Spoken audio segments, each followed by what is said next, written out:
أعوذ بالله من الشيطان الرجيم. بسم الله الرحمن الرحيم. ألف لام ميم. ذلك الكتاب لا ريب فيه هدى للمتقين الذين يؤمنون بالغيب ويقيمون الصلاة ومما رزقناهم ينفقون والذين يؤمنون بما أنزل إليك وما أنزل من قبلك وبالآخرة هم يوقنون أولئك على هدى من ربهم وأولئك هم المفلحون. إن الذين كفروا سواء عليهم أأنذرتهم أم لم تنذرهم لا يؤمنون. ختم الله على قلوبهم وعلى سمعهم وعلى أبصارهم غشاوة ولهم عذاب عظيم. ومن الناس من يقول آمنا بالله وباليوم الآخر وما هم بمؤمنين يخادعون الله والذين آمنوا وما يخدعون إلا أنفسهم وما يشعرون. في قلوبهم مرض فزادهم الله مرضا ولهم عذاب أليم بما كانوا يكذبون. وإذا قيل لهم لا تفسدوا في الأرض قالوا إنما نحن مصلحون. ألا إنهم هم المفسدون ولكن لا يشعرون. وإذا قيل لهم آمنوا كما آمن الناس قالوا أنؤمن كما آمن السفهاء. ألا إنهم هم السفهاء ولكن لا يعلمون. وإذا لقوا الذين آمنوا قالوا آمنا وإذا خلوا إلى شياطينهم قالوا إنا معكم إنما نحن مستهزئون. الله يستهزئ بهم ويمدهم في طغيانهم يعمهون. أولئك الذين اشتروا الضلالة بالهدى فما ربحت تجارتهم وما كانوا مهتدين. مثلهم كمثل الذي استوقد نارا فلما أضاءت ما حوله ذهب الله بنورهم وتركهم في ظلمات لا يبصرون. صم بكم عمي فهم لا يرجعون. أو كصيب من السماء فيه ظلمات ورعد وبرق يجعلون أصابعهم في آذانهم من الصواعق حذر الموت والله محيط بالكافرين. يكاد البرق يخطف أبصارهم كلما أضاء لهم مشوا فيه وإذا أظلم عليهم قاموا ولو شاء الله لذهب بسمعهم وأبصارهم إن الله على كل شيء قدير. يا أيها الناس اعبدوا ربكم الذي خلقكم والذين من قبلكم لعلكم تتقون. الذي جعل لكم الأرض فراشا والسماء بناء وأنزل من السماء ماء فأخرج به من الثمرات رزقا لكم فلا تجعلوا لله أندادا وأنتم تعلمون. وإن كنتم في ريب مما نزلنا على عبدنا فأتوا بسورة من مثله وادعوا شهداءكم من دون الله إن كنتم صادقين فإن لم تفعلوا ولن تفعلوا فاتقوا النار التي وقودها الناس والحجارة أعدت للكافرين وبشر الذين آمنوا وعملوا الصالحات أن لهم جنات تجري من تحتها الأنهار كلما رزقوا منها من ثمرة رزقا قالوا هذا الذي رزقنا من قبل وأتوا به متشابها ولهم فيها أزواج مطهرة وهم فيها خالدون إن الله لا يستحي أن يضرب مثلا ما بعوضة فما فوقها فأما الذين آمنوا فيعلمون أنه الحق من ربهم وأما الذين كفروا فيقولون ماذا أراد الله بهذا مثلا يضل به كثيرا ويهدي به كثيرا وما يضل به إلا الفاسقين الذين ينقضون عهد الله من بعد ميثاقه ويقطعون ما أمر الله به أن يوصل ويفسدون في الأرض أولئك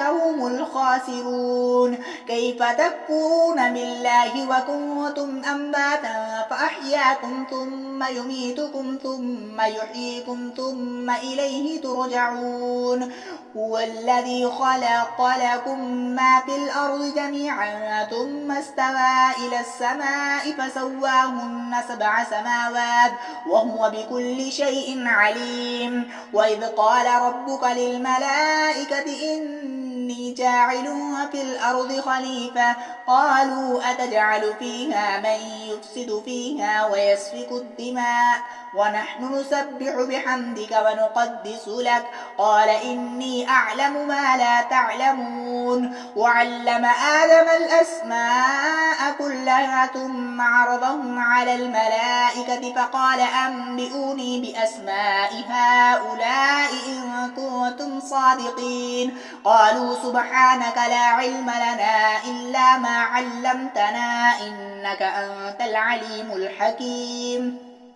قال يا آدم أنبئهم بأسمائهم فلما أنبأهم بأسمائهم قال ألم أقل لكم إني أعلم غيب السماوات والأرض وأعلم ما تبدون وما كنتم تكتمون وإذ قلنا للملائكة اسجدوا لآدم فسجدوا إلا إبليس أبى واستكبر وكان من الكافرين وقلنا يا آدم اسكن أنت وزوجك الجنة وكلا منها رغدا حيث شئتما ولا تقربا هذه الشجرة فتكونا من الظالمين فأزلهما الشيطان عنها فأخرجهما مما كانا فيه وقلنا اهبطوا بعضكم لبعض عدو ولكم في الأرض مستقر ومتاع إلى حين فتلقى آدم من ربه كلمات فتاب عليه إنه هو التواب الرحيم قلنا اهبطوا منها جميعا فإما يأتينكم مني هدى فمن تبع هداي فلا خوف عليهم ولا هم يحزنون والذين كفروا وكذبوا بآياتنا أولئك أصحاب النار هم فيها خالدون يا بني إسرائيل اذكروا نعمتي التي أنعمت عليكم وأوفوا بعهدي أوف بعهدكم وإياي فارهبون وآمنوا بما أنزلت مصدقا لما معكم ولا تكونوا أول كافر به ولا تشتروا بآياتي ثمنا قليلا وإياي فاتقون ولا تلبسوا الحق بالباطل وتكتموا الحق وأنتم تعلمون وأقيموا الصلاة وآتوا الزكاة واركعوا مع الراكعين أتأمرون الناس بالبر وتنسون أنفسكم وأنتم تتلون الكتاب أفلا تعقلون واستعينوا بالصبر والصلاة الصلاة وإنها لكبيرة إلا على الخاشعين الذين يظنون أنهم ملاقو ربهم وأنهم إليه راجعون. يا بني إسرائيل اذكروا نعمتي التي أنعمت عليكم وأني فضلتكم على العالمين واتقوا يوما لا تجزي نفس عن نفس شيئا ولا يقبل منها شفاعة ولا يؤخذ منها عدل ولا هم ينصرون. وإذ نجيناكم من آل فرعون يسومونكم سوء العذاب يذبحون أبناءكم ويستحيون نساءكم وفي ذلكم بلاء من ربكم عظيم. وإذ فرقنا بكم البحر فأنجيناكم وأغرقنا آل فرعون وأنتم تنظرون. وإذ واعدنا موسى 40 ليلة ثم اتخذتم العجل من بعده وأنتم ظالمون ثم عفونا عنكم من بعد ذلك لعلكم تشكرون. وإذ آتينا موسى الكتاب والفرقان لعلكم تهتدون. وإذ قال موسى لقومه يا قوم إنكم ظلمتم أنفسكم باتخاذكم العجل فتوبوا إلى بارئكم فاقتلوا أنفسكم ذلكم خير لكم عند بارئكم فتاب عليكم إنه هو التواب الرحيم. وإذ قلتم يا موسى لن نؤمن لك حتى نرى الله جهرة فأخذتكم الصاعقة وأنتم تنظرون ثم بعثناكم من بعد موتكم لعلكم تشكرون. وظللنا عليكم الغمام وأنزلنا عليكم المن والسلوى كلوا من طيبات ما رزقناكم وما ظلمونا ولكن كانوا أنفسهم يظلمون. وإذ قلنا ادخلوا هذه القرية فكلوا منها حيث شئتم رغدا وادخلوا الباب سجدا وقولوا حطة نغفر لكم خطاياكم وسنزيد المحسنين. فبدل الذين ظلموا قولا غير الذي قيل لهم فأنزلنا على الذين ظلموا رجزا من السماء بما كانوا يفسقون. وإذ استسقى موسى لقومه فقلنا اضرب بعصاك الحجر فانفجرت منه 12 عينا قد علم كل أناس مشربهم كلوا واشربوا من رزق الله ولا تعثوا في الأرض مفسدين. وإذ قلتم يا موسى لن نصبر على طعام واحد فادع لنا ربك يخرج لنا مما تنبت الأرض من بقلها وكثائها وفومها وعدسها وبصلها قال أتستبدلون الذي هو أدنى بالذي هو خير اهبطوا مصرا فإن لكم ما سألتم وضربت عليهم الذلة والمسكنة وباءوا بغضب من الله ذلك بأنهم كانوا يكفرون بآيات الله ويقتلون النبيين بغير الحق ذلك بما عصوا وكانوا يعتدون. إن الذين آمنوا والذين هادوا والنصارى والصابئين من آمن بالله واليوم الآخر وعمل صالحا فلهم أجرهم عند ربهم ولا خوف عليهم ولا هم يحزنون. وإذ أخذنا ميثاقكم ورفعنا فوقكم الطور خذوا ما آتيناكم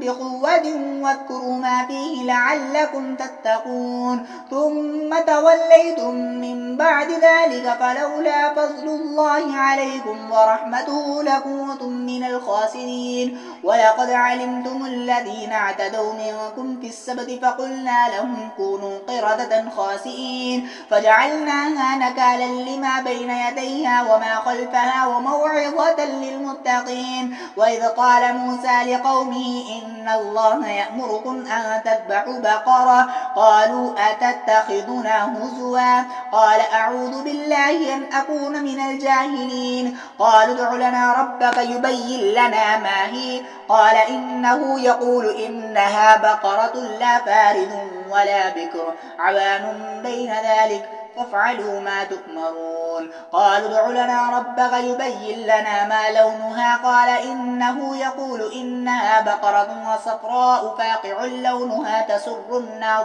إن البقرة تشابه علينا وإنا إن شاء الله لمهتدون. قال إنه يقول إنها بقرة لا ذلول وتثير الأرض ولا تسقي الحرث مسلمة لا شية فيها. قالوا الآن جئت بالحق فذبحوها وما كادوا يفعلون. وإذ قتلتم نفسا فادارأتم فيها والله مخرج ما كنتم تكتمون. فقلنا اضربوه ببعضها كذلك يحيي الله الموتى ويريكم آياته لعلكم تعقلون. ثم قست قلوبكم من بعد ذلك فهي كالحجارة أو أشد قسوة. وإن من الحجارة لما يتفجر منه الأنهار وإن منها لما يشقق فيخرج منه الماء وإن منها لما يهبط من خشية الله وما الله بغافل عما تعملون. أفتطمعون أن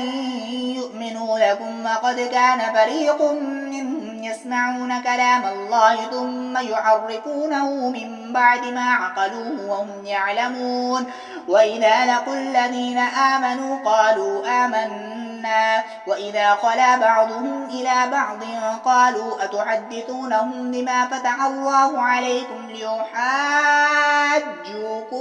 به عند ربكم أفلا تعقلون. أولا يعلمون أن الله يعلم ما يسرون وما يعلنون. ومنهم أميون لا يعلمون الكتاب إلا أماني وإنهم إلا يظنون. فويل للذين يكتمون الكتاب بأيديهم ثم يقولون هذا من عند الله ليشتروا به ثمنا قليلا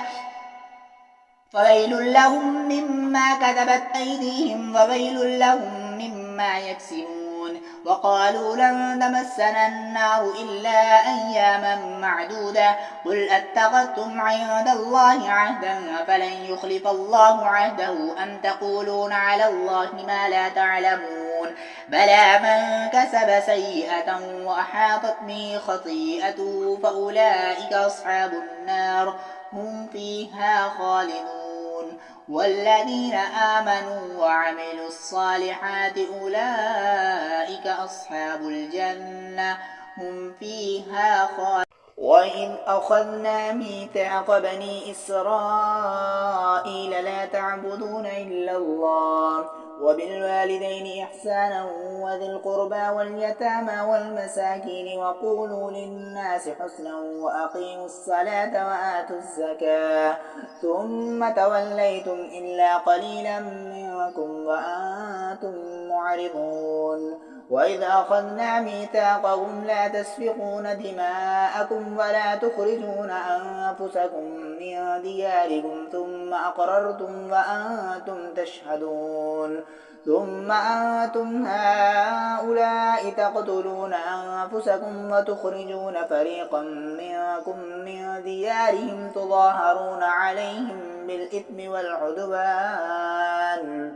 وإن يأتوكم أسارى تفادوهم وهو محرم عليكم إخراجهم أفتؤمنون ببعض الكتاب وتكفرون ببعض فما جزاء من يفعل ذلك منكم إلا خزي في الحياة الدنيا ويوم القيامة يردون إلى أشد العذاب وما الله بغافل عما تعملون. أولئك الذين اشتروا الحياة الدنيا بالآخرة فلا يخفف عنهم العذاب ولا هم ينصرون. ولقد آتينا موسى الكتاب وقفينا من بعده بالرسل وآتينا عيسى ابن مريم البينات وأيدناه بروح القدس أفكلما جاءكم رسول بما لا تهوى أنفسكم استكبرتم ففريقا كذبتم وفريقا تقتلون.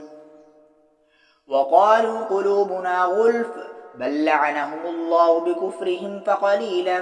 ما يؤمنون. ولما جاءهم كتاب من عند الله مصدق لما معهم وكانوا من قبل يستفتحون على الذين كفروا فلما جاءهم ما عرفوا كفروا به فلعنة الله على الكافرين بئس ما اشتروا به أنفسهم أن يكفروا بما أنزل الله بغيا أن ينزل الله من فضله على من يشاء من عباده فباءوا بغضب على غضب وللكافرين عذاب مهين وإذا قيل لهم آمنوا بما أنزل الله قالوا نؤمن بما أنزل علينا ويكفرون بما وراءه وهو الحق مصدقا لما معهم قل فلم تقتلون أنبياء الله من قبل إن كنتم مؤمنين ولقد جاءكم موسى بالبينات ثم اتخذتم العجل من بعده وأنتم ظالمون وإذ أخذنا ميثاقكم ورفعنا فوقكم الطور خذوا ما آتيناكم بقوة واسمعوا قالوا سمعنا وعصينا وأشربوا في قلوبهم العجل بكفرهم قل بئس ما يأمركم به إيمانكم إن كنتم مؤمنين قل إن كانت لكم الدار الآخرة عند الله خالصة من دون الناس فتمنوا الموت إن كنتم صادقين ولن يتمنوه أبدا بما قدمت أيديهم والله عليم بالظالمين ولتجدنهم أحرص الناس على حياة ومن الذين أشركوا يود أحدهم لو يعمر 1000 سنة وما هو بمزحزحه من العذاب أن يعمر والله بصير بما يعملون قل من كان عدوا لجبريل فإنه نزله على قلبك بإذن الله مصدقا لما بين يديه وهدى وبشرى للمؤمنين من كان عدوا لله وملائكته ورسله وجبريل وميكال فإن الله عدو للكافرين ولقد أنزلنا إليك آيات بينات وما يكفر بها إلا الفاسقون أو كلما عاهدوا عهدا نبذه فريق منهم بل أكثرهم لا يؤمنون ولما جاءهم رسول من عند الله مصدق لما معهم نبذ فريق من الذين أوتوا الكتاب كتاب الله وراء ظهورهم كأنهم لا يعلمون واتبعوا ما تتلو الشياطين على ملك سليمان وما كفر سليمان ولكن الشياطين كفروا يعلمون الناس السحر وما أنزل على الملكين ببابل هاروت وماروت وما يعلمان من أحد حتى يقولا إنما نحن فتنة فلا تكفر فيتعلمون منهما ما يفرقون به بين المرء وزوجه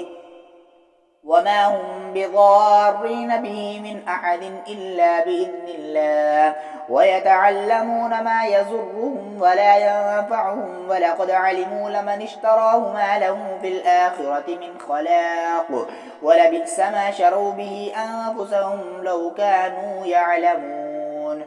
ولو أنهم آمنوا واتقوا لمثوبة من عند الله خير لو كانوا يعلمون يا أيها الذين آمنوا لا تقولوا راعنا وقولوا انظرنا واسمعوا وللكافرين عذاب أليم ما يود الذين كفروا من أهل الكتاب ولا المشركين أن ينزل عليكم من خير من ربكم والله يختص برحمته من يشاء والله ذو الفضل العظيم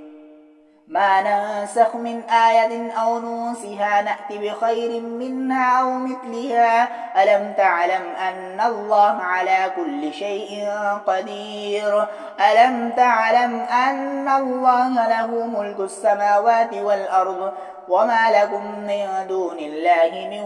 ولي ولا نصير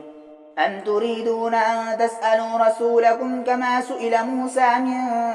قبل ومن يتبدل الكفر بالإيمان فقد ضل سواء السبيل ود كثير من أهل الكتاب لو يردونكم من بعد إيمانكم كفارا حسدا من عند أنفسهم من بعد ما تبين لهم الحق فاعفوا واصفحوا حتى يأتي الله بأمره إن الله على كل شيء قدير وأقيموا الصلاة وآتوا الزكاة وما تقدموا لأنفسكم من خير تجدوه عند الله إن الله بما تعملون بصير وقالوا لن يدخل الجنة إلا من كان هودا أو نصارى تلك أمانيهم قل هاتوا برهانكم إن كنتم صادقين بلى من أسلم وجهه لله وهو محسن فله أجره عند ربه ولا خوف عليهم ولا هم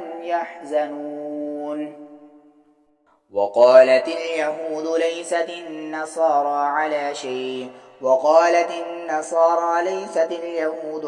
شيء وهم يتلون الكتاب كذلك قال الذين لا يعلمون مثل قولهم فالله يحكم بينهم يوم القيامة فيما كانوا فيه يختلفون ومن أظلم ممن منع مساجد الله أن يذكر فيها اسمه وسعى في خرابها أولئك ما كان لهم أن يدخلوها إلا خائفين لهم في الدنيا خزي ولهم في الآخرة عذاب عظيم ولله المشرق والمغرب فأينما تولوا فتم وجه الله إن الله واسع عليم وقالوا اتخذ الله ولدا سبحانه بل له ما في السماوات والأرض كل له قانتون بديع السماوات والأرض وإذا قضى أمرا فإنما يقول له كن فيكون وقال الذين لا يعلمون لولا يكلمنا الله أو تأتينا آية كذلك قال الذين من قبلهم مثل قولهم تشابهت قلوبهم قد بينا الآيات لقوم يوقنون إنا أرسلناك بالحق بشيرا ونذيرا ولا تسأل عن أصحاب الجحيم ولن ترضى عنك اليهود ولا النصارى حتى تتبع ملتهم قل إن هدى الله هو الهدى ولئن اتبعت أهواءهم بعد الذي جاءك من العلم ما لك من الله من ولي ولا نصير الذين آتيناهم الكتاب يتلونه حق تلاوته أولئك يؤمنون به ومن يكفر به فأولئك هم الخاسرون يا بني إسرائيل اذكروا نعمتي التي أنعمت عليكم وأني فضلتكم على العالمين واتقوا يوما لا تجزي نفس عن نفس شيئا ولا يقبل منها عدل ولا تنفعها شفاعة ولا هم ينصرون وإذ ابتلى إبراهيم ربه بكلمات فأتمهن قال إني جاعلك للناس إماما قال ومن ذريتي قال لا ينال عهد الظالمين وإذ جعلنا البيت مثابة للناس وأمنا واتخذوا من مقام إبراهيم مصلى وعهدنا إلى إبراهيم وإسماعيل أن طهرا بيتي للطائفين والعاكفين والركع السجود وإذ قال إبراهيم رب اجعل هذا بلدا آمنا وارزق أهله من الثمرات من آمن منهم بالله واليوم الآخر قال ومن كفر فأمتعه قليلا ثم اضطره إلى عذاب النار وبئس المصير وإذ يرفع إبراهيم القواعد من البيت وإسماعيل ربنا تقبل منا إنك إنك أنت السميع العليم ربنا واجعلنا مسلمين لك ومن ذريتنا أمة مسلمة لك وأرنا مناسكنا وتب علينا إنك أنت التواب الرحيم ربنا وبعث فيهم رسولا من أنفسهم يتلو عليهم آياتك ويعلمهم الكتاب والحكمة ويزكيهم إنك أنت العزيز الحكيم ومن يرغب عن ملة إبراهيم إلا من سفه نفسه ولقد اصطفيناه في الدنيا وإنه في الآخرة لمن الصالحين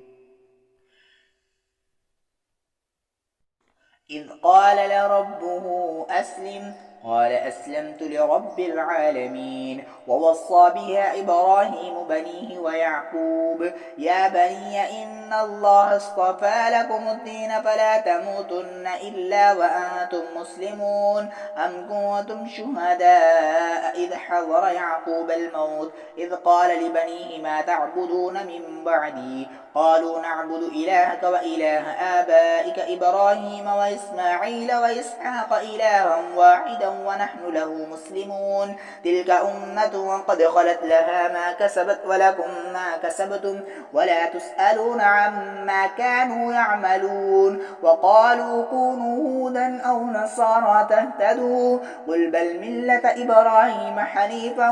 وما كان من المشركين قولوا آمنا بالله وما أنزل إلينا وما أنزل إلى إبراهيم وإسماعيل وإسحاق ويعقوب والأسباط وما أوتي موسى وعيسى وما أوتي النبيون من ربهم لا نفرق بين أحد منهم ونحن له مسلمون فإن آمنوا بمثل ما آمنتم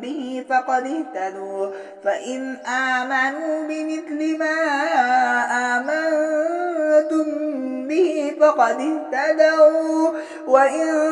تولوا فإنما هم في شقاق فسيكفيكهم الله وهو السميع العليم صبغة الله ومن أحسن من الله صبغة ونحن له عابدون قل أتحاجوننا بالله وهو ربنا وربكم ولنا أعمالنا ولكم أعمالكم ونحن له مخلصون أم تقولون إن إبراهيم وإسماعيل وإسحاق ويعقوب والأسباط كانوا هودا أو نصارى قل أأنتم أعلم أم الله ومن أظلم ممن كتم شهادة عنده من الله وما الله بغافل عما تعملون تلك أمة قد خلت لها ما كسبت ولكم ما كسبتم ولا تسألون سيقول السفهاء من الناس ما ولاهم عن قبلتهم التي كانوا عليها قل لله المشرق والمغرب يهدي من يشاء إلى صراط مستقيم وكذلك جعلناكم أمة وسطا لتكونوا شهداء على الناس ويكون الرسول عليكم شهيدا وما جعلنا القبلة التي كنت عليها إلا لنعلم من يتبع الرسول ممن ينقلب على عقبيه وإن كانت لكبيرة إلا على الذين هدى الله وما كان الله ليضيع إيمانكم إن الله بالناس لرءوف رحيم قد نرى تقلب وجهك في السماء فلنولينك قبلة ترضاها فول وجهك شطر المسجد الحرام وحيث ما كنتم فولوا وجوهكم شطره وإن الذين أوتوا الكتاب ليعلمون أنه الحق من ربهم وما الله بغافل عما يعملون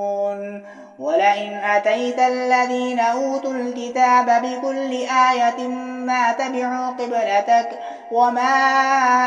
أنت بتابع قبلتهم وما بعضهم بتابع قبلة بعض ولئن اتبعت أهواءهم من بعد ما جاءك من العلم إنك إذا لمن الظالمين الذين آتيناهم الكتاب يعرفونه كما يعرفون أبناءهم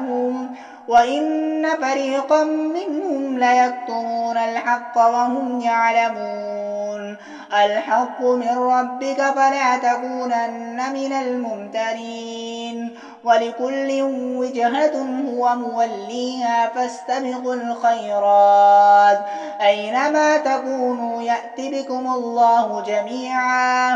إن الله على كل شيء قدير ومن حيث خرجت فول وجهك شطر المسجد الحرام وإنه للحق من ربك وما الله بغافل عما تعملون ومن حيث خرجت فول وجهك شطر المسجد الحرام وحيث ما كنتم فولوا وجوهكم شطره لئلا يكون للناس عليكم حجة إلا الذين ظلموا منهم فلا تخشوهم واخشوني ولأتم نعمتي عليكم ولعلكم تهتدون كما أرسلنا فيكم رسولا منكم يتلو عليكم آياتنا ويزكيكم ويعلمكم الكتاب والحكمة ويعلمكم ما لم تكونوا تعلمون فاذكروني أذكركم واشكروا لي ولا تكفرون يا أيها الذين آمنوا استعينوا بالصبر والصلاة إن الله مع الصابرين ولا تقولوا لمن يقتل في سبيل الله أموات بل أحياء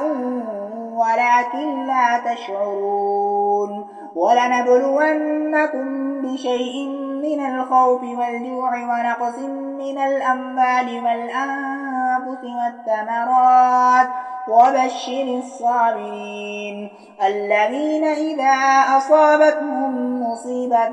قالوا إنا لله وإنا إليه راجعون أولئك عليهم صلوات من ربهم ورحمة وأولئك هم المهتدون إن الصفا والمروة من شعائر الله فمن حج البيت أو اعتمر فلا جناح عليه أن يطوف بهما ومن تطوع خيرا فإن الله شاكر عليم إن الذين يكتمون ما أنزلنا من البينات والهدى من بعد ما بيناه للناس في الكتاب أولئك يلعنهم الله ويلعنهم اللاعنون إلا الذين تابوا وأصلحوا وبينوا فأولئك أتوب عليهم وأنا التواب الرحيم إن الذين كفروا وماتوا وهم كفار أولئك عليهم لعنة الله والملائكة والناس أجمعين خالدين فيها لا يخفف عنهم العذاب ولا هم ينظرون وإلهكم إله واحد لا إله إلا هو الرحمن الرحيم. إن في خلق السماوات والأرض واختلاف الليل والنهار والفلك التي تجري في البحر بما ينفع الناس وما أنزل الله من السماء من ماء فأحيا به الأرض بعد موتها وبث فيها من كل دابة وتصريف الرياح والسحاب المسخر بين السماء والأرض لآيات لقوم يعقلون. ومن الناس من يتخذ من دون الله أندادا يحبونهم كحب الله والذين آمنوا أشد حبا لله ولو يرى الذين ظلموا إذ يرون العذاب أن القوة لله جميعا وأن الله شديد العذاب. إذ تبرأ الذين اتبعوا من الذين اتبعوا ورأوا العذاب وتقطعت بهم الأسباب. وقال الذين اتبعوا لو أن لنا كرة فنتبرأ منهم كما تبرأوا منا كذلك يريهم الله أعمالهم حسرات عليهم وما هم بخارجين من النار. يا أيها الناس كلوا مما في الأرض حلالا طيبا ولا تتبعوا خطوات الشيطان إنه لكم عدو مبين. إنما يأمركم بالسوء والفحشاء وأن تقولوا على الله ما لا تعلمون. وإذا قيل لهم اتبعوا ما أنزل الله قالوا بل نتبع ما ألفينا عليه آباءنا أولو كان آباؤهم لا يعقلون شيئا ولا يهتدون. ومثل الذين كفروا كمثل الذي ينعق بما لا يسمع إلا دعاء ونداء صم بكم عمي فهم لا يعقلون. يا أيها الذين آمنوا كلوا من الطيبات ما رزقناكم واشكروا لله إن كنتم إياه تعبدون.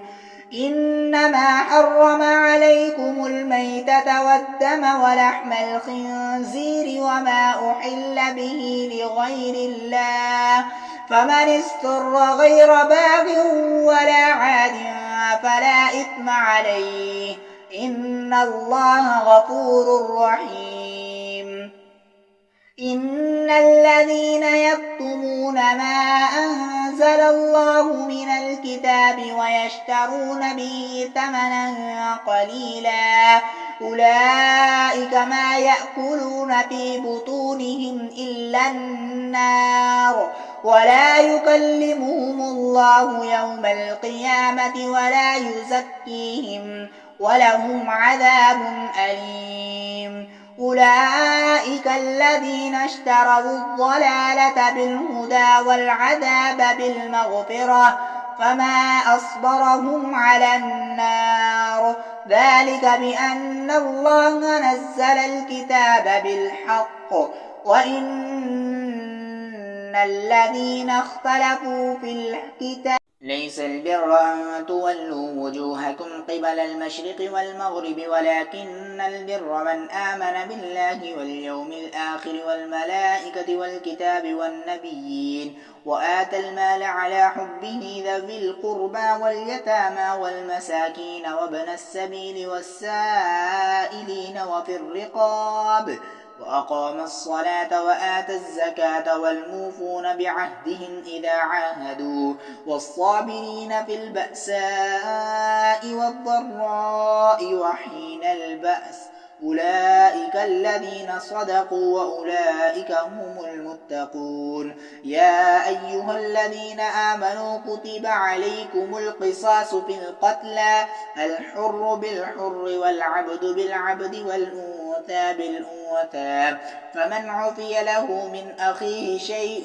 فاتباع بالمعروف وأداء إليه بإحسان ذلك تخفيف من ربكم ورحمة فمن اعتدى بعد ذلك فله عذاب أليم. ولكم بالقصاص حياة يا أولي الألباب لعلكم تتقون. كتب عليكم إذا حضر أحدكم الموت إن ترك خيرا الوصية للوالدين والأقربين بالمعروف حقا على المتقين فمن بدله بعدما سمعه فإنما إثمه على الذين يبدلون إن الله سميع عليم. فمن خاف من موص جنفا أو إثما فأصلح بينهم فلا إثم عليه إن الله غفور رحيم. يا أيها الذين آمنوا كتب عليكم الصيام كما كتب على الذين من قبلكم لعلكم تتقون أياما معدودات فمن كان منكم مريضا أو على سفر فعدة من أيام أخر وعلى الذين يطيقونه فدية وطعام مسكين فمن تطوع خيرا فهو خير له وأن تصوموا خير لكم إن كنتم تعلمون. شهر رمضان الذي أنزل فيه القرآن هدى للناس وبينات من الهدى والفرقان فمن شهد منكم الشهر فليصم ومن كان مريضا أو على سفر فعدة من أيام أخر يريد الله بكم اليسر ولا يريد بكم العسر ولتكملوا العدة ولتكبروا الله على ما هداكم ولعلكم. وإذا سألك عبادي عني فإني قريب أجيب دعوة الداع إلى دعاني فليستجيبوا لي وليؤمنوا بي لعلهم يرشدون. أحل لكم ليلة الصيام الرفث إلى نسائكم هن لباس لكم وأنتم لباس لهن علم الله أنكم كنتم تختانون أنفسكم فتاب عليكم وعفى عنكم فالآن باشروهن وابتغوا ما كتب الله لكم وكلوا واشربوا حتى يتبين لكم الخيط الأبيض من الخيط الأسود من الفجر ثم أتموا الصيام إلى الليل ولا تباشروهن وأنتم عاكفون في المساجد تلك حدود الله فلا تقربوها كذلك يبين الله آياته للناس لعلهم يتقون. ولا تأكلوا أموالكم بينكم بالباطل وتدلوا بها إلى الحكام لتأكلوا فريقا من أموال الناس بالإثم وأنتم تعلمون. يسألونك عن الأهلة قل هي مواقيت للناس والحج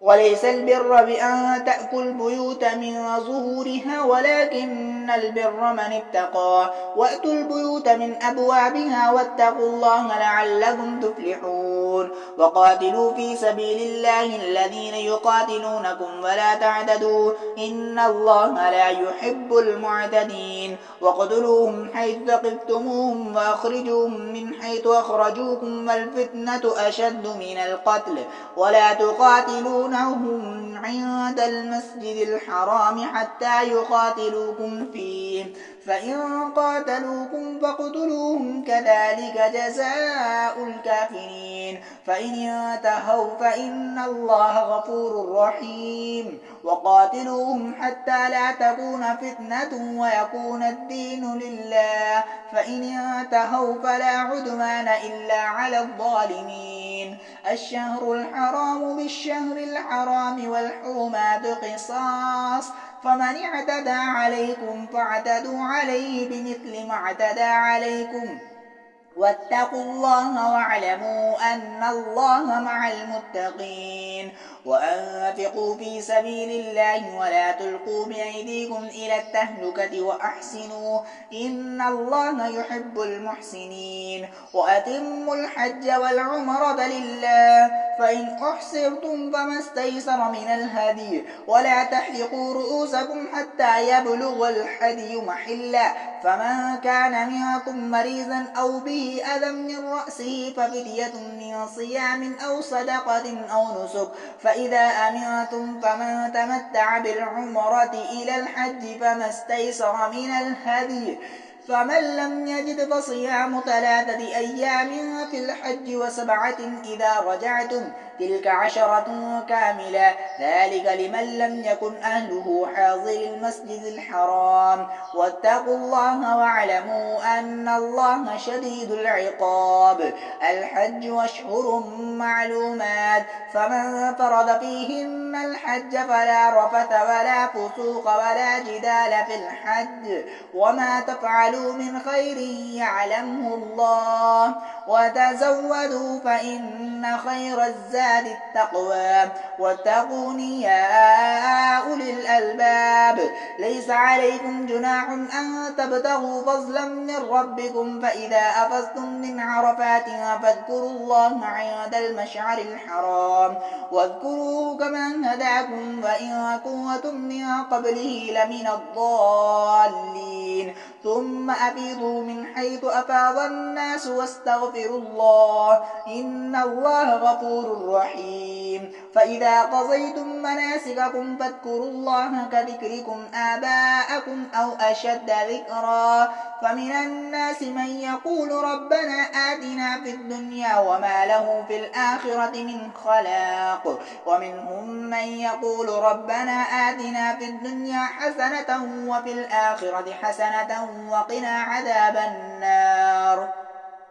أولئك لهم نصيب مما كسبوا والله سريع الحساب واذكروا الله في أيام معدودات فمن تعجل في يومين فلا إثم عليه ومن تأخر فلا إثم عليه لمن اتقى واتقوا الله واعلموا أنكم إليه تحشرون ومن الناس من يعجبك قوله في الحياة الدنيا ويشهد الله على ما في قلبه وهو ألد الخصام وإذا تولى سعى في الأرض ليفسد فيها ويهلك الحرث والنسل والله لا يحب الفساد وإذا قيل له اتق الله أخذته العزة بالإثم فحسبه جهنم ولبئس المهاد ومن الناس من يشري نفسه ابتغاء مرضات الله والله رؤوف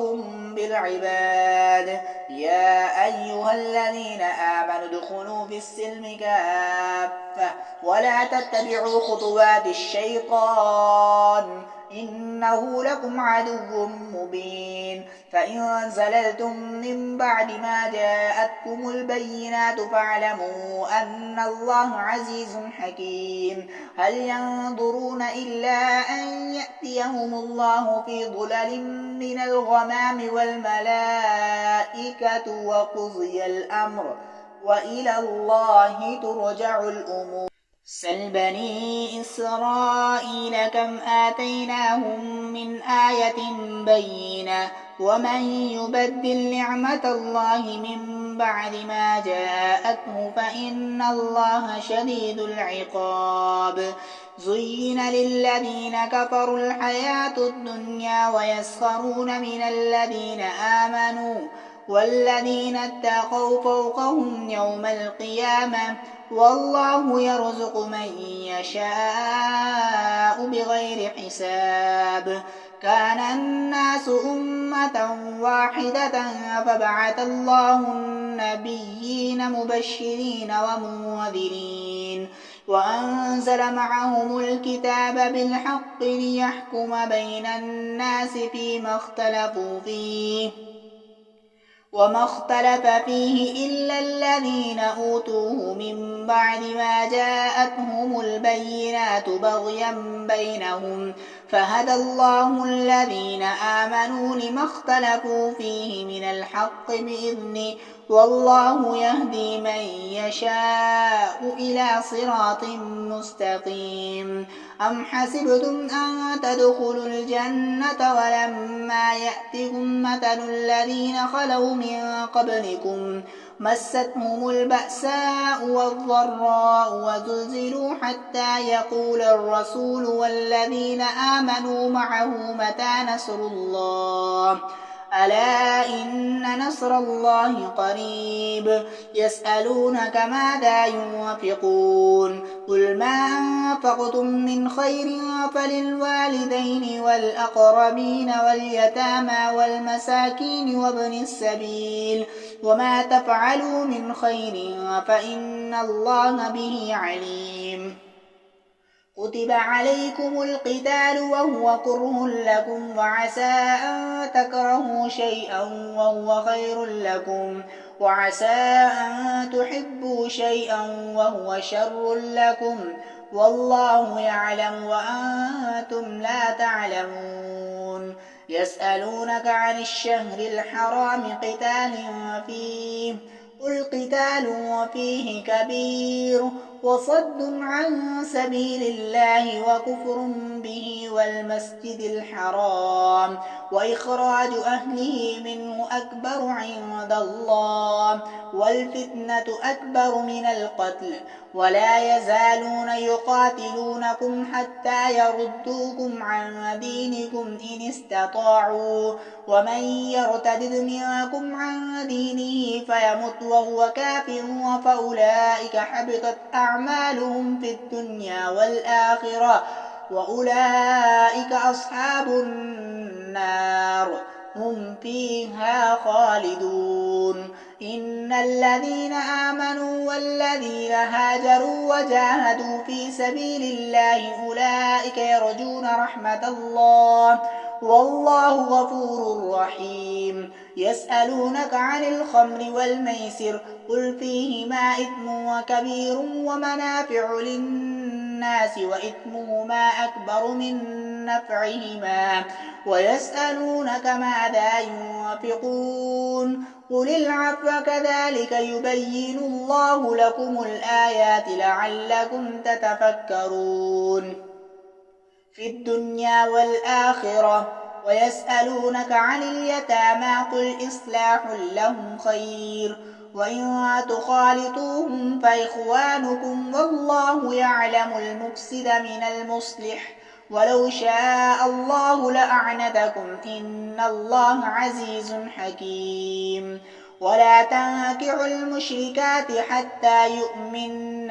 ولأمة مؤمنة خير من مشركة ولو أعجبتكم ولا تنكحوا المشركين حتى يؤمنوا ولعبد مؤمن خير من مشرك ولو أعجبكم أولئك يدعون إلى النار والله يدعو إلى الجنة والمغفرة بإذنه ويبين آياته للناس لعلهم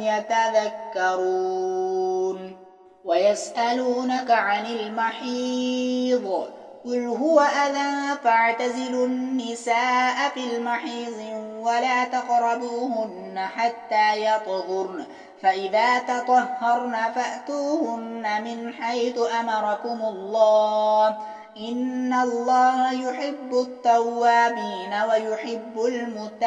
المتطهرين. نساؤكم حرث لكم فأتوا حرثكم أنى شئتم وقدموا لأنفسكم واتقوا الله واعلموا أنكم ملاقوه وبشر المؤمنين. ولا تجعلوا الله عرضة لأيمانكم أن تبروا وتتقوا وتصلحوا بين الناس والله سميع عليم. لا يؤاخذكم الله باللغو في أيمانكم ولكن يؤاخذكم بما كسبت قلوبكم والله غفور حليم. للذين يؤلون من نسائهم تربص 4 أشهر فإن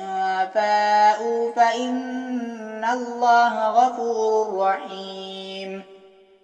وإن عزموا الطلاق فإن الله سميع عليم. والمطلقات يتربصن بأنفسهن 3 قروء ولا يحل لهن أن يكتمن ما خلق الله في أرحامهن إن كن يؤمن بالله واليوم الآخر وبعولتهن أحق بردهن في ذلك إن أرادوا إصلاحا ولهن مثل الذي عليهن بالمعروف وللرجال عليهن درجة والله عزيز حكيم. الطلاق 2 فإمساك بمعروف أو تسريح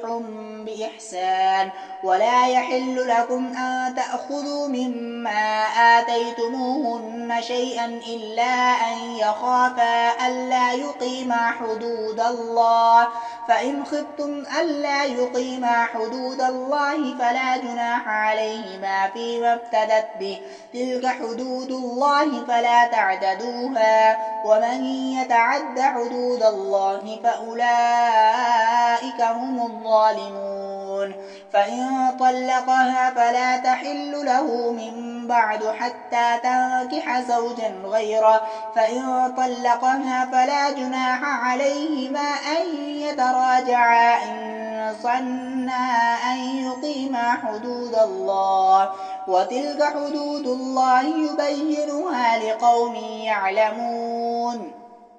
وإذا طلقتم النساء فبلغن أجلهن فأمسكوهن بمعروف أو سرحوهن بمعروف ولا تمسكوهن ضرارا لتعتدوا ومن يفعل ذلك فقد ظلم نفسه ولا تتخذوا آيات الله هزوا واذكروا نعمة الله عليكم وما أنزل عليكم من الكتاب والحكمة يعظكم به واتقوا الله واعلموا أن الله بكل شيء عليم.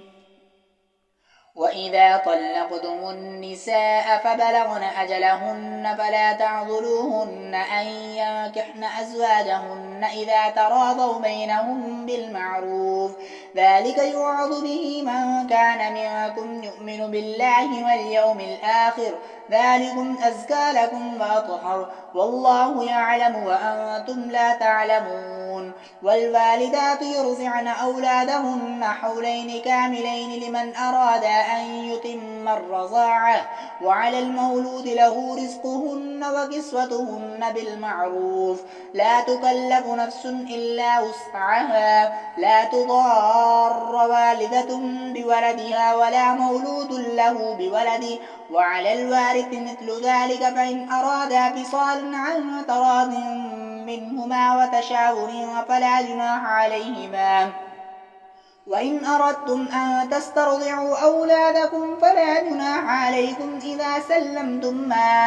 آتيتم بالمعروف واتقوا الله واعلموا أن الله بما تعملون بصير. والذين يتوفون منكم ويذرون أزواجا يتربصن بأنفسهن 4 أشهر وعشرا فإذا بلغن أجلهن فلا جناح عليكم فيما فعلن في أنفسهن بالمعروف والله بما تعملون خبير. ولا جناح عليكم فيما عرضتم به من خطبة النساء أو أكننتم في أنفسكم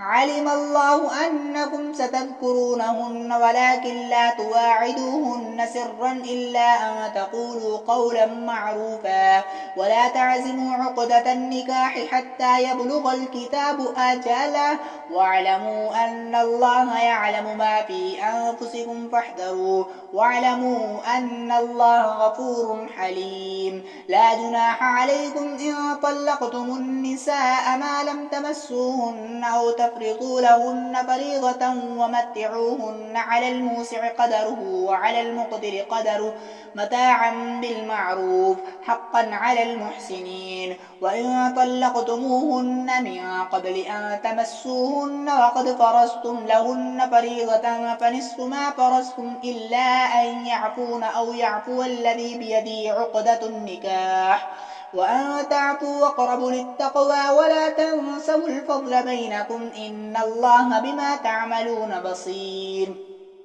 حافظوا على الصلوات والصلاة الوسطى وقوموا لله قانتين. فإن خفتم فرجالا أو ركبانا فإذا أمنتم فاذكروا الله كما علمكم ما لم تكونوا تعلمون. والذين يتوفون منكم ويذرون أزواجا وصية لأزواجهم متاعا إلى الحول غير إخراج فإن خرجن فلا جناح عليكم فيما فعلن في أنفسهن من معروف والله عزيز حكيم. وللمطلقات متاع بالمعروف حقا على المتقين كذلك يبين الله لكم آياته لعلكم تعقلون. ألم تر إلى الذين خرجوا من ديارهم وهم ألوف حذر الموت فقال لهم الله موتوا ثم أحياهم إن الله لذو فضل على الناس ولكن أكثر الناس لا يشكرون.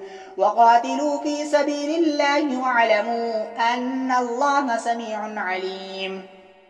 من ذا الذي يقرض الله قرضا حسنا فيضاعفه له أضعافا كثيرة والله يقبض ويبسط وإليه ترجعون. ألم تر إلى الملأ من بني إسرائيل من بعد موسى إذ قالوا لنبي له ابعث لنا ملكا نقاتل في سبيل الله قال هل عسيتم إن كتب عليكم القتال ألا تقاتلوا قالوا وما لنا ألا نقاتل في سبيل الله وقد أخرجنا من ديارنا وأبنائنا فلما كتب عليهم القتال تولوا إلا قليلا منهم والله عليم بالظالمين. وقال لهم نبيهم إن الله قد بعث لكم طالوت ملكا قالوا أنى يكون له الملك علينا ونحن أحق بالملك منه ولم يؤت سعة من المال قال إن الله اصطفاه عليكم وزاده بسطة في العلم والجسم والله يؤتي ملكه من يشاء والله واسع عليم. وقال لهم نبيهم إن آية ملكه أن يأتيكم التابوت فيه سكينة من ربكم وبقية مما ترك آل موسى وآل هارون تحمله الملائكة إن في ذلك لآية لكم إن كنتم مؤمنين. فلما فصل طالوت بالجنود قال إن الله مبتليكم بنهر فمن شرب منه فليس مني ومن لم يطعمه فإنه مني إلا من اغترف غرفة بيده فشربوا منه إلا قليلا منهم فلما جاوزه هو والذين آمنوا معه قالوا لا طاقة لنا اليوم بجالوت وجنوده قال الذين يظنون أنهم ملاقو الله كم من فئة قليلة غلبت فئة كثيرة بإذن الله والله مع الصابرين. ولما برزوا لجالوت وجنوده قالوا ربنا أفرغ علينا صبرا وثبت أقدامنا وانصرنا على القوم الكافرين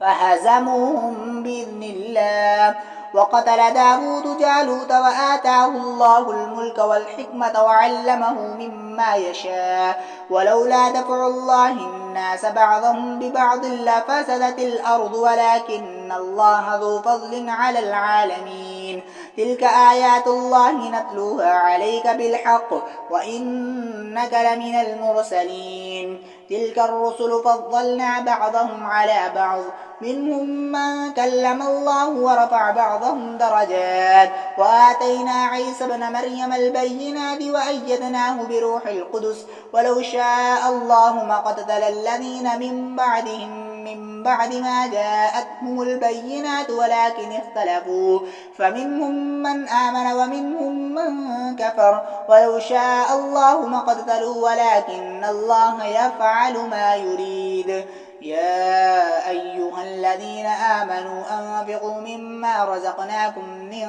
قبل أن يأتي يوم لا بيع فيه ولا خلة ولا شفاعة والكافرون هم الظالمون. الله لا إله إلا هو الحي القيوم لا تأخذه سنة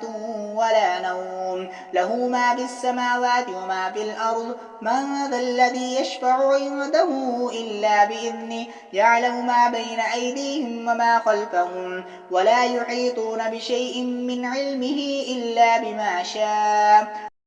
لا إكراه في الدين قد تبين الرشد من الغي فمن يكفر بالطاغوت ويؤمن بالله فقد استمسك بالعروة الوثقى لا انفصام لها والله سميع عليم. الله ولي الذين آمنوا يخرجهم من الظلمات إلى النور والذين كفروا أولياؤهم الطاغوت يخرجونهم من النور إلى الظلمات أولئك أصحاب النار هم فيها خالدون. ألم تر إلى الذي حاج إبراهيم في ربه أن آتاه الله الملك إذ قال إبراهيم ربي الذي يحيي ويميت قال أنا أحيي وأميت قال إبراهيم فإن الله يأتي بالشمس من المشرق فأت بها من المغرب فبهت الذي كفر والله لا يهدي القوم الظالمين. أو كالذي مر على قرية وهي خاوية على عروشها قال أنى يحيي هذه الله بعد موتها قال أنى يحيي هذه الله بعد موتها فأماته الله 100 عام ثم بعثه قال كم لبثت قال لبثت يوما أو بعض يوم قال بل لبثت 100 عام فانظر إلى طعامك وشرابك لم يتسنى وانظر إلى حمارك ولنجعلك آية للناس وانظر إلى العظام كيف ننشزها ثم نكسوها لحما فلما تبين له قال أعلم أن الله على كل شيء قدير. وإذ قال إبراهيم رب أرني كيف تحيي الموتى قال أولم تؤمن قال بلى ولكن ليطمئن قلبي قال فخذ 4 من الطير فصرهن إليك ثم اجعل على كل جبل منهن جزءا ثم ادعهن يأتينك سعيا واعلم أن الله عزيز حكيم. مثل الذين ينفقون أموالهم في سبيل الله كمثل حبة أنبتت 7 سنابل في كل سنبلة 100 حبة والله يضاعف لمن يشاء والله واسع عليم. الذين ينفقون أموالهم في سبيل الله ثم لا يتبعون ما أنفقوا منا ولا أذى لهم أجرهم عند ربهم ولا خوف عليهم ولا هم يحزنون. قول معروف ومغفرة خير من صدقة يتبعها أذى والله غني حليم. يا أيها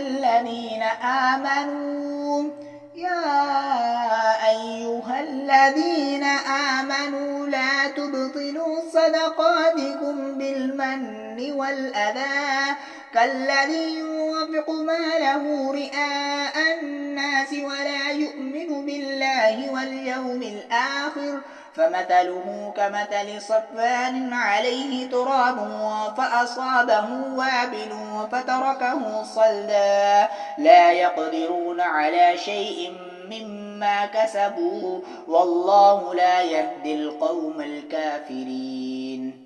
ومثل الذين ينفقون أموالهم ابتغاء مرضات الله وتثبيتا من أنفسهم كمثل جنة بربوة أصابها وابل فآتت أكلها ضعفين فإن لم يصبها وابل فطل والله بما تعملون بصير أيود أحدكم أن تكون له جنة من نخيل وأعناب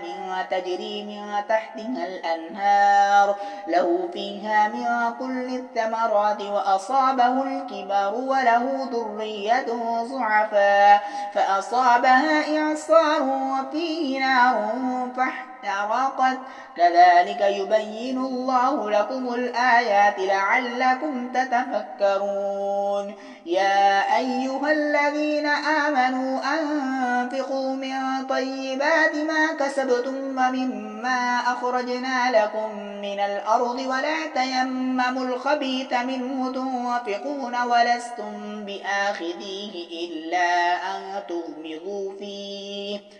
واعلموا أن الله غني حميد الشيطان يعدكم الفقر ويأمركم بالفحشاء والله يعدكم مغفرة منه وفضلا والله واسع عليم يؤتي الحكمة من يشاء ومن يؤت الحكمة فقد أوتي خيرا كثيرا وما يذكر إلا أولو الألباب وما أنفقتم من نفقة أو نذرتم من نذر فإن الله يعلم وما للظالمين من أنصار إن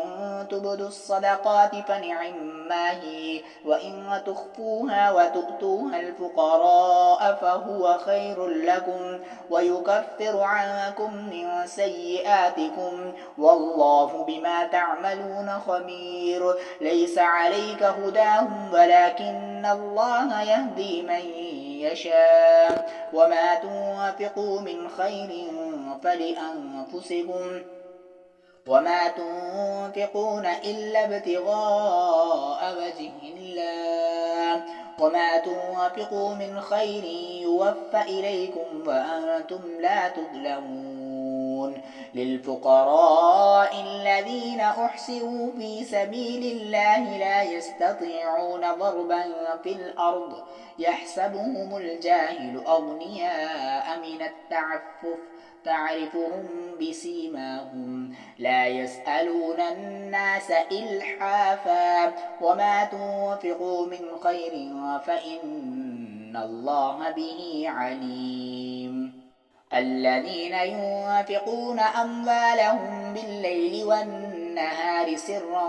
وعلانية فلهم أجرهم عند ربهم ولا خوف عليهم ولا هم يحزنون الذين يأكلون الربا لا يقومون إلا كما يقوم الذي يتخبطه الشيطان من المس ذلك بأنهم قالوا إنما البيع مثل الربا وأحل الله البيع وحرم الربا فمن جاءه موعظة من ربه فانتهى فله ما سلف وأمره إلى الله ومن عاد فأولئك أصحاب النار هم فيها خالدون يمحق الله الربا ويربي الصدقات والله لا يحب كل كفار أثيم إن الذين آمنوا وعملوا الصالحات وأقاموا الصلاة وآتوا الزكاة لهم أجرهم عند ربهم ولا خوف عليهم ولا هم يحزنون يا أيها الذين آمنوا اتقوا الله وذروا ما بقي من الربا إن كنتم مؤمنين فإن لم تفعلوا فأذنوا بحرب من الله ورسوله وإن تبتم فلكم رؤوس أموالكم لا تظلمون ولا تظلمون وإن كان ذو عسرة فنظرة إلى ميسرة وأن تصدقوا خير لكم إن كنتم تعلمون واتقوا يوما ترجعون فيه إلى الله ثم يا أيها الذين آمنوا إذا تداينتم بدين إلى أجل مسمى فاكتبوه وليكتب بينكم كاتب بالعدل ولا يأب كاتب أن يكتب كما علمه الله فليكتب وليملل الذي عليه الحق وليتق الله ربه ولا يبخس منه شيئا فإن كان الذي عليه الحق سفيها أو ضعيفا أو لا يستطيع أن يمله فليملل وليه بالعدل واستشهدوا شهيدين من رجالكم فإن لم يكونا رجلين فرجل وامرأتان ممن ترضون من الشهداء أن تضل إحداهما فتذكر إحداهما الأخرى ولا يأبى الشهداء إذا ما دعوا ولا تسأموا أن تكتبوه صغيرا أو كبيرا إلى أجل ذلكم أقسط عند الله وأقوم للشهادة وأدنى ألا ترتابوا إلا أن تكون تجارة حاضرة تديرونها بينكم فليس عليكم جناح ألا تكتبوها وأشهدوا إذا تبايعتم ولا يضار كاتب ولا شهيد وإن تفعلوا فإنه فسوق بكم واتقوا الله ويعلمكم الله والله بكل شيء عليم وإن كنتم على سفر ولم تجدوا كاتبا فرهان مقبوضا فإن أمن بعضكم بعضا فليؤد الذي اؤتمن أمانته وليتق الله ربه ولا تكتموا الشهادة ومن يكتمها فإنه آثم قلبه والله بما تعملون عليم لله ما في السماوات وما في الأرض وإن تبدوا ما في أنفسكم أو تخفوه يحاسبكم به الله فيغفر لمن يشاء ويعذب من يشاء والله على كل شيء قدير آمن الرسول بما أنزل إليه من ربه والمؤمنون كل آمن بالله وملائكته وكتبه ورسله لا نفرق بين أحد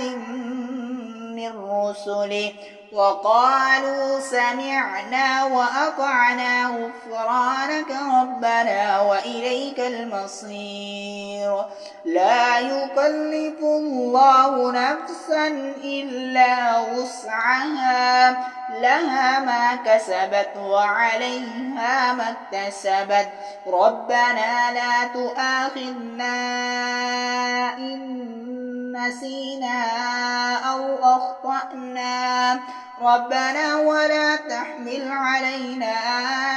إسرا كما حملته على الذين من قبلنا ربنا ولا تحملنا ما لا طاقة لنا به